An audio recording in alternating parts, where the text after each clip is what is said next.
आज हम एक्सप्लेन करेंगे एक साइंस फिक्शनल एलियन मूवी। और इस मूवी का कॉन्सेप्ट नॉर्मल एलियन मूवी से कम्प्लीटली अलग है। इस मूवी में दिखाया गया है कि जो जैसा दिखता है वैसा होता नहीं है। साथ ही इसमें एक हिडन मैसेज भी होता है और ये हमें मूवी के एंड में पता चलेगा। फिल्म की स्टार्टिंग में 1998 का एक फेमस टीवी शो दिखाया जाता है जिसका नाम गॉर्डीज होम है। ये एक कॉमेडी शो होता है जिसका स्टार एक चिंपैंजी था। एक दिन अचानक शूटिंग के दौरान चिंपैंजी अचानक से खूंखार हो जाता है और सेट पर मौजूद लगभग सभी लोगों को मार डालता है। सिर्फ एक लड़का बच जाता है जो इस शो में लिटिल ज्यूक का कैरेक्टर प्ले कर रहा था और उसका रियल नेम रिकी था।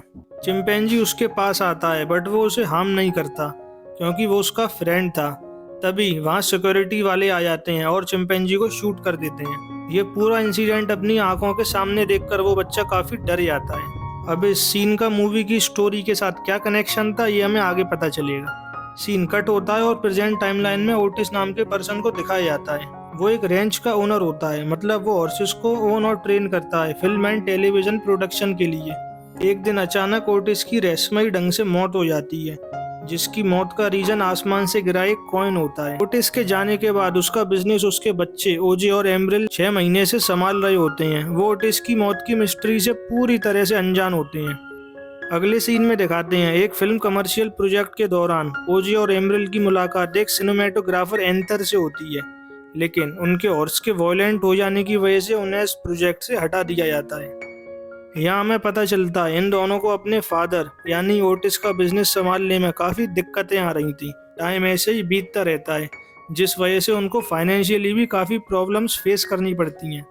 इस वजह से ओजे और एम्ब्रिल अपने हॉर्सेस को उसी गॉर्डीज होम वाले चाइल्ड यानी कि ज्यूक को बेच रहे होते हैं जो अब बड़ा हो चुका है। साथ ही ज्यूक अब एक वेस्टर्न थीम पार्क भी चलाता है। वो गॉर्डीज होम की स्टोरी को एक्सप्लोइट करके उससे पैसे कमाता है। ज्यूक उन दोनों को रेंच खरीदने का भी ऑफर देता है। एम्ब्रिल को ये ऑफर मंजूर होता है पर ओजे रेंच को बेचने से साफ इनकार कर देता है।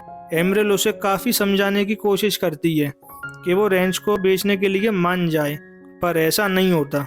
जब वो दोनों अपने अपने घर चले जाते हैं तब ओजे के घर की लाइट अचानक फ्लक्चुएट करना स्टार्ट कर देती है जिसके साथ साथ उसके हॉर्सेस भी गायब हो रहे थे। इतना ही नहीं, उसे आसमान से कुछ अजीब सी आवाज़ भी आ रही होती है और किसी अननोन चीज़ के प्रेजेंस का एहसास होता है।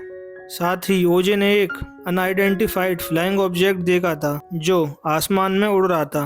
यह ऑब्जेक्ट किसी एलियन स्पेसशिप की तरह लग रहा होता है। अब इस इंसिडेंट के बाद एम और ओजे दोनों एक साथ रहना शुरू कर देते हैं। पहले ये लोग अलग अलग रहते थे बट इनके फादर की मौत के बाद इनको फाइनेंशियली काफ़ी प्रॉब्लम्स आने लगी जिस वजह से ये एक साथ रहने लगे। अब एम के दिमाग में उस एलियन स्पेसशिप वाली बात सुनकर एक कारस्तानी आइडिया आता है। वो लोग डिसाइड करते हैं वो यूएफओ की फ़ोटो या वीडियो से काफ़ी पैसे कमा सकते हैं जिसके बाद वो लोग काफ़ी फेमस हो जाएंगे और उनकी पैसों की प्रॉब्लम भी दूर हो जाएगी। अब ये आइडिया सुनने में तो काफ़ी अच्छा लग रहा था पर इसे प्रैक्टिकल करने के लिए काफ़ी सारे कैमरास की रिक्वायरमेंट थी जिसे पूरी करने के लिए वो लोग फ्राइस इलेक्ट्रॉनिक्स जाते हैं जहाँ उन लोगों की मुलाकात वहीं के एक एम्प्लॉय एंजल से होती है जो उन लोगों के साथ उनके कैमरा सर्वेलेंस का सेटअप करने के लिए घर आता है।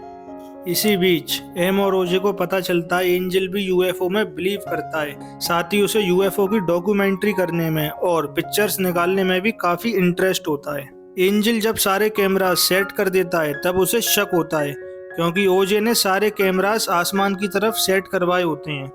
बाद में ओजे और एम एंजल को भी अपने प्लान में शामिल कर लेते हैं। इसके बाद दिखाते हैं दोपहर को एमी एक वाइट हॉर्स का स्टैचू जूक के थीम पार्क से चुरा कर ले आती है जिससे वो यूएफओ उसे जिंदा हॉर्स समझकर उसका शिकार कर ले।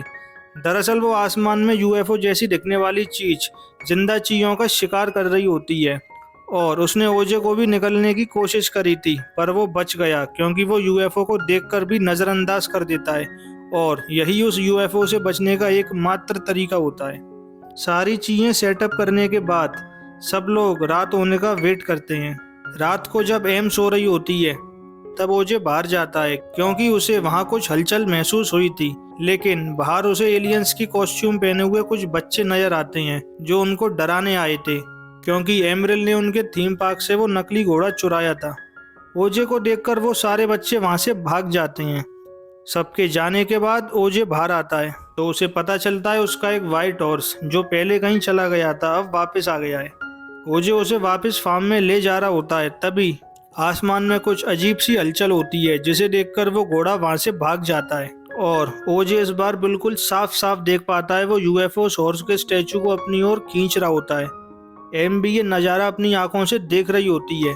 साथ ही एंजल भी अपनी शॉप में बैठकर ये फुटेज देख रहा था, मगर कैमरा पर एक बग आकर बैठ जाता है जिस वजह से कुछ भी रिकॉर्ड नहीं हो पाता और पूरी टीम काफी निराश हो जाती है। लेकिन एम और ओजे ने पहली बार यूएफओ को इतने करीब से देखा था और वो समझ जाते हैं ये एलियन स्पेसशिप साइज में काफी बड़ी है। साथ ही वो बादलों में छुपने में भी बहुत माहिर होती है, इसी वजह से उसको किसी ने आज तक नहीं देखा।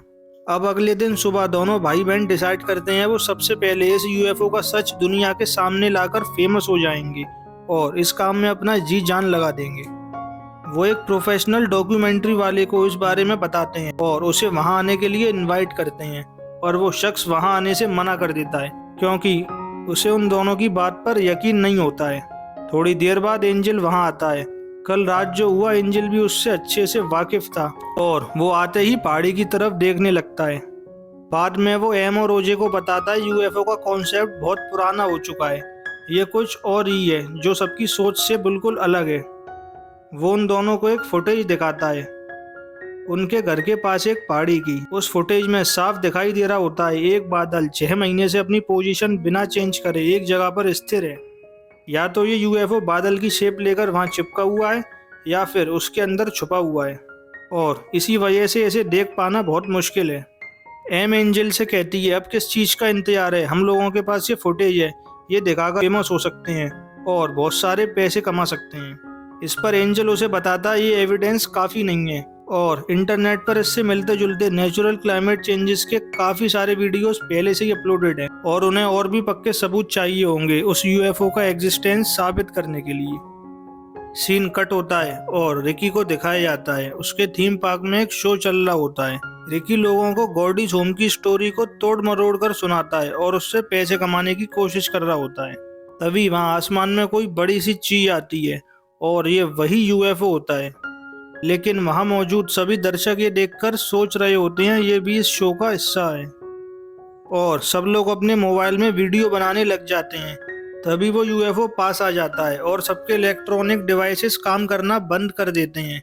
वो यूएफओ सब लोगों को एक साथ ऊपर खींच लेता है और सबको खा जाता है। उसके अंदर से लोगों के चीखने और चिल्लाने की आवाज़ें आ रही होती हैं जो काफ़ी खौफनाक होती हैं। अगले सीन में दिखाते हैं शाम को ओजे जब उस थीम पार्क में जाता है तब वहाँ एकदम सन्नाटा सा छाया हुआ होता है और वहाँ उसे उसका घोड़ा लकी दिखता है। वो उसे वापस घर ले जाने की सोचता है, तभी वहाँ आसमान में वही यूएफओ आता है और ओजे को भी निगलने की कोशिश करता है, पर वो एक शेल्टर के अंदर छिप जाता है जिस वजह से उसकी जान बच जाती है। लेकिन वो यूएफओ के अटैक की वजह से बेहोश हो जाता है। रात को जब उसे होश आता है वो देखता है यूएफओ वहां से जा चुका है। ओजे अपनी सिस्टर को कॉल करके बताता है उस पर हुए अटैक के बारे में।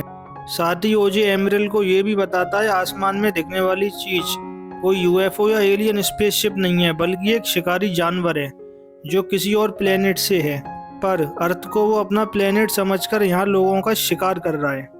वहीं दूसरी ओर दिखाया जाता है एंजल अपने घर जा रहा होता है, तभी उसकी कार अचानक से बंद हो जाती है और ये एक इशारा होता है उस एलियन के आसपास होने का। पर एंजल इन सब चीज़ों से अनजान होता है। जब वो यूएफओ को देखता है वो किसी तरह से अपनी जान बचाकर एमरल के घर पहुंच जाता है और एम को बताने लगता है कोई चीज आसमान से निकलकर उसे मारना चाहती है। तभी हम देखते हैं वो एलियन इन लोगों के घर के ठीक ऊपर होता है और जिन इंसानों को उसने निगला होता है उनके चीखने और चिल्लाने की आवाज़ साफ सुनाई दे रही होती है। वो एलियन उन लोगों को खाकर उनका सामान वापस फेंक देता है और बाहर बारिश भी हो रही थी जिस वजह से चारों तरफ खून बरसने लगता है। इस खौफनाक मंजर को देखकर एंजल और एम काफी खौफसदा हो जाते हैं। तभी हम देखते हैं ओजे भी घर के बाहर पहुंच जाता है और उस एलियन को अपने घर के ऊपर देखकर वापस अपनी कार में बैठ जाता है। एलियन भी कार के एकदम पास आ जाता है, पर ओजे उस एलियन को नहीं देखता इसलिए वो उसे नहीं मारता और उस हॉर्स के स्टैचू को उगलकर वापस आसमान में चला जाता है। इससे हमें पता चल जाता है वो एलियन केवल इंसानों और जानवरों को ही पचा सकता था, बाकी चीज़ों को वो उगल देता था। अगले दिन सुबह ओजे एम और एंजल को लेकर वहां से चला जाता है। टाउन में उस दिन के हादसे के बाद धीरे धीरे सबको पता लगने लगता है कोई जानवर वहां लोगों का शिकार कर रहा है और इंसानों को जिंदा निगल जाता है। ये न्यूज़ टीवी पर भी दिखाई जा रही होती है, पर किसी को भी इसके बारे में इतना डिटेल में नहीं मालूम होता है जितना ओजे और उसकी टीम को मालूम था। अब ओजे डिसाइड करता है वो सब वापस जाकर घोड़ों का ख्याल रखेंगे और उस एलियन से सबको बचाएंगे, क्योंकि उसका पूरा सच सिर्फ यही लोग जानते हैं। एम काफी डरी हुई होती है और वहां जाने से मना कर देती है, पर ओजे एमी को किसी तरह से कन्विंस कर लेता है। हालांकि इसमें बहुत खतरा होता है और सबकी जान जाने का भी रिस्क होता है। फिर भी वो तीनों अगले दिन वापस जाते हैं। वहां उन्हें विनकोड यानी वो प्रोफेशनल डॉक्यूमेंट्री वाला शख्स भी मिलता है। वो उनसे माफी मांगता है क्योंकि पहले वो उनके बुलाने पर नहीं आया था। उसको अब यकीन हो जाता है ये लोग सच बोल रहे थे।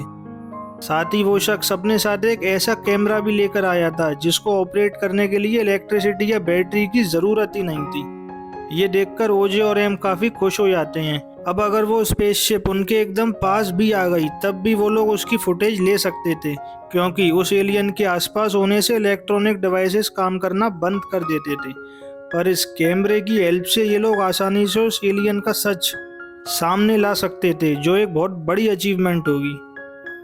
अब चारों लोग मीटिंग करते हैं। विनकोड सबसे पूछता है वो उस चीज को आसमान से बाहर कैसे निकालेंगे। इस पर ओजे जवाब देता है उसे जैसे ही भूख लगेगी वो खुद बाहर आएगा। विनकोड कहता है क्यों ना वो लोग घोड़ों को चारे की तरह इस्तेमाल करें। इस पर एंजल मना कर देता है कि ये लोग घोड़े की कुर्बानी नहीं करेंगे। ओजे बताता है उसके पास एक आइडिया है, वो इस चीज को बाहर लाएगा। ओजे उस एलियन से सबसे अच्छी तरीके से वाकिफ होता है। उसे पता था वो एक जानवर है जो इस ग्रह से नहीं है और वो सिर्फ जिंदा चीजों को पचा सकता है। किसी स्टैचू या डमी को निगलने के बाद उसे तकलीफ होती है और वो सामान उगलने लगता है। अब सब लोग एक प्लान बनाते हैं और उसे एग्जीक्यूट करने में लग जाते हैं। ओजे की टीम का मिशन सिर्फ उस शिकारी जानवर की फुटेज लेना होता है, क्योंकि अगर टाउन में सब लोगों को उस एलियन के बारे में पता चल गया तो सब वहां आ जाएंगे और हालात इन चारों के कंट्रोल से बाहर हो जाएंगे। ओजे घोड़े पर बैठकर उस एलियन को बाहर निकालने में जुट जाता है। वहीं दूसरी ओर एंजल और विनकोड भी कैमरा सेटअप करके एलियन की फुटेज निकालने के लिए रेडी हो जाते हैं। एमी भी सीसीटीवी फुटेज पर नजर गड़ाए बैठी होती है। सब कुछ प्लान के मुताबिक ही चल रहा होता है।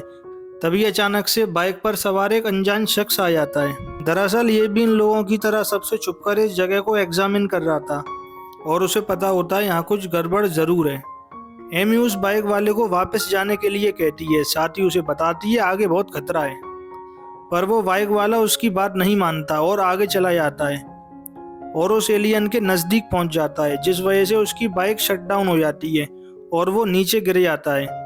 ओजे उसके पास आकर उसकी जान बचाने की कोशिश करता है, पर उस बेवकूफ बाइक वाले ने एलियन को देख लिया था, जिस वजह से वो उसे निगल जाता है। ओजे वहां से भागने लगता है और वो एलियन भी उसके पीछे होता है। ऐसा लग रहा था इस बार एलियन ओजे को निगल जाएगा, पर ओजे इस बार भी एलियन से बच जाता है। वहीं दूसरी ओर विनकोड उस एलियन को देखकर दंग रह जाता है, क्योंकि उसने सारी जिंदगी जानवरों की फोटोग्राफ्स ली होती हैं और ऐसा जानवर उसने पहली बार देखा होता है। अब वो उत्साहित होकर एलियन के एकदम पास चला जाता है और अपने कैमरे से उसकी फुटेज लेने लगता है। इसके आगे क्या हुआ होगा ये आप लोग अंदाजा लगा सकते हैं। एंजल को भी वो एलियन निगलने लगता है, पर वो खुशनसीब था। प्लास्टिक की पॉलीथिन में लिपटने की वजह से वो एलियन कंफ्यूज हो जाता है, उसे हवा में ही नीचे फेंक देता है। यहाँ में पता चलता है इस एलियन के सेंसेस काफी कमजोर हैं और ये जिंदा चीजों और स्टैचूज के बीच कंफ्यूज हो जाता है। एमी दूर से ये सब नज़ारा देखकर भागने लगती है। ओजे उसकी हेल्प करने के लिए एलियन को अपने पीछे लगा लेता है। यहाँ हम देखते हैं एलियन अपनी शेप चेंज कर लेता है और साइज में अब काफी बड़ा हो जाता है। अब वो बिल्कुल एक बहुत बड़े पैराशूट की तरह लगने लगा था। एमी मौका देखकर उस बाइकर की बाइक लेकर वहां से भाग जाती है और थीम पार्क तक पहुंच जाती है। वहां जाकर वो एक बैलून को रिलीज कर देती है जो कार्टून की शेप में होता है और वहां कुएं में लगे कैमरे की हेल्प से फोटोग्राफ लेने लग जाती है, क्योंकि विनकोड के साथ उसका कैमरा भी चला गया था और इन लोगों के पास अभी तक उस एलियन की एक भी फोटोग्राफ नहीं थी। अब अपने कमजोर सेंसेस की वजह से वो एलियन उस बैलून को अपना शिकार समझकर निगल जाता है। एम्ब्रिल ऐसा करते हुए उसकी फोटोग्राफ लेने में कामयाब हो जाती है। इसके बाद दिखाते हैं उस बैलून को निकलने की वजह से बैलून फट जाता है और उसके अंदर की गैस निकल जाती है, जिससे वो एलियन भी फटकर तबाह हो जाता है। लेकिन इसमें अच्छी बात ये होती है एम ने फटने से पहले उस एलियन की फोटोग्राफ ले ली होती है और अब दुनिया को दिखाने के लिए यह एक पुख्ता सबूत होता है। लास्ट में दिखाते हैं ओजे भी उस एलियन से बच जाता है, जिसे देखकर एम काफी खुश होती है। इस एलियन की वजह से टाउन के काफी सारे लोग मारे गए थे। अगले सीन में दिखाते हैं एंजल भी जिंदा होता है और आसमान की तरफ देख रहा होता है और इसी सीन के साथ ही ये मूवी एंड हो जाती है। इस मूवी का कंक्लूजन ये निकलता है, स्टार्टिंग में जो सीन दिखाया गया था गॉर्डी सोम वाला, जहाँ एक बंदर बेकाबू होकर सबको मार डालता है, वैसे ही ये एलियन लोगों का शिकार करता है। दरअसल इसमें एक हिडन मैसेज होता है। इंसान अपने फायदे के लिए जानवरों को यूज करता है, उनको एक्सप्लॉइट करता है पैसे कमाने के लिए, उनको जंगलों से पकड़कर पिंजड़े में कैद कर देता है और अपना गुलाम बनाकर रखता है और अपने फायदे के लिए यूज करने लगता है। इससे कुदरत पर एक नेगेटिव इम्पैक्ट पड़ता है और ये अनहोनी घटनाएं होने लगती हैं प्रकृति के नियमों के खिलाफ जाने की वजह से। साथ ही इस मूवी में ये भी दिखाया गया है हर यूएफओ जैसी दिखने वाली चीज स्पेसशिप नहीं होती है जिसके अंदर एलियंस बैठे हों और उसे ऑपरेट कर रहे हों। यूएफओ या स्पेसशिप जो हम आंखों से देखते हैं और उसे देखकर अपने माइंड में एक इमेज बना लेते हैं, वो हमेशा सच नहीं होती है। अगर आपको हमारी ये एक्सप्लेनेशन पसंद आई हो तो प्लीज़ हमारे चैनल को सब्सक्राइब करें और इस वीडियो को लाइक करें ताकि हम आगे भी ऐसी इंटरेस्टिंग वीडियोस बनाते रहें।